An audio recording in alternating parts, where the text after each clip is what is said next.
Hi guys, welcome to my YouTube channel. आज की video एक प्रॉब्लम बेस्ड है। Maximum number of coins you can get. Problem number है 1561 LeetCode पे of type medium. एक बार प्रॉब्लम समझते हैं फिर इसको सॉल्व करेंगे।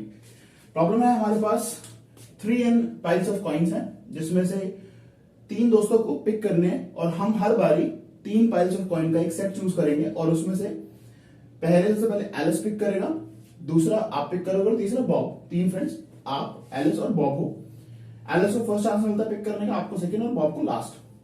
आपको ये फाइंड आउट करना है कि जब भी 3 का सेट आप पिक करोगे तो जब हम पूरे के पूरे पाइल्स को, जितने भी पाइल्स ऑफ कॉइन्स हैं, सबको जब आइटरेट कर लेंगे तो आपके पास मैक्सिमम कॉइन्स कितने आ सकते हैं।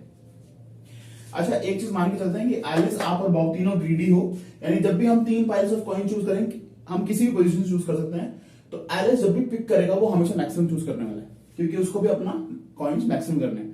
तो आपका सेकंड चांस है, क्योंकि तो आपको कभी भी मैक्सिमम तो मिलेगा नहीं, लेकिन आप मैक्सिमम कितना अटेन कर सकते हो अगर आप उनका पाइल्स ऑफ कॉइन्स में जो 3 के सेट चूज करोगे उसको किस तरीके से चूज करो कि आपको मैक्सिमम मिल जाए। हमें ये फाइंड आउट करना है। एग्जांपल समझते हैं फिर सॉल्व करेंगे। एग्जांपल है हमारे पास, अगर एक हमारे पास पाइल्स ऑफ कॉइन्स का एक एरे है जिसमें 2 4 1 2 7 8, अगर ये नंबर्स हैं तो हम इसमें मैक्सिमम 9 चूज कर सकते हैं। कैसे कि अगर मैं कॉइन्स को कुछ इस तरीके से चूज करूं कि 1 7 and 8 and then 2 4 2, अगर मैं इस फॉर्म में चूज करूंगा तो मेरा जो पहला जो एरे है, जो 3 का सेट आएगा, उसमें से मैक्सिमम 8 को तो एलिस चूज कर देगा, लेकिन मैं 7 चूज कर सकता हूं।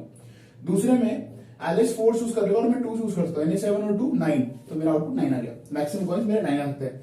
इसी फॉर्मेट में अगर मैं इस वाले एरे को सॉल्व करूं जिसमें 9 8 7 6 5 1 2 3 4 है, तो मैक्सिमम में 18 कलेक्ट कर सकता हूं।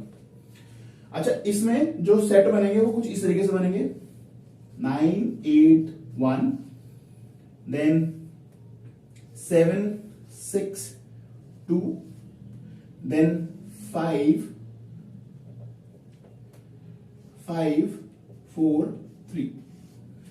इसमें से अगर आप देखो तो 9 आपके लिए अवेलेबल नहीं होगा, 7 अवेलेबल नहीं होगा, 5 अवेलेबल नहीं होगा, यानी 8 6 और 4, 8 और 6 14 14 और 4 18, तो आप 18 मैक्सिमम अटेन कर सकते हो।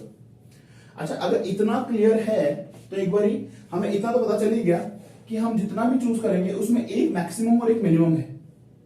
दैट मीन्स आप मैक्सिमम और सेकंड मैक्सिमम को तो साथ रख सकते हो, लेकिन आपको दूसरा जो तीसरा नंबर होगा वो मिनिमम रखना है, ताकि आपके पास हमेशा जो सेट बनेंगे उसमें 2 नंबर्स बड़े चूज कर पाओ।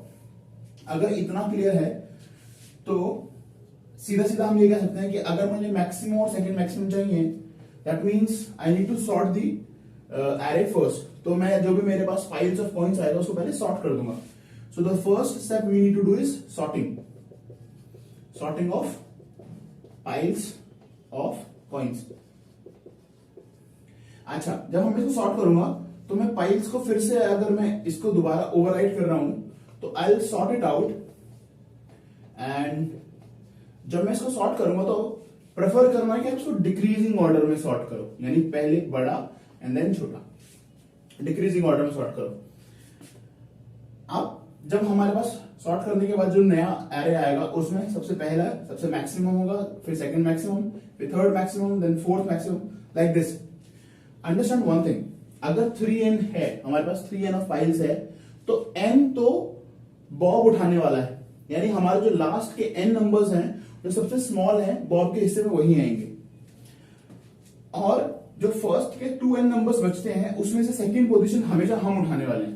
दैट मींस अगर मैं एक सिंपल सा मैक्स ले लूं, इसकी इनिशियल वैल्यू 0 होगी, और मैं एक सिंपल सा लूप चला दूं फ्रॉम i।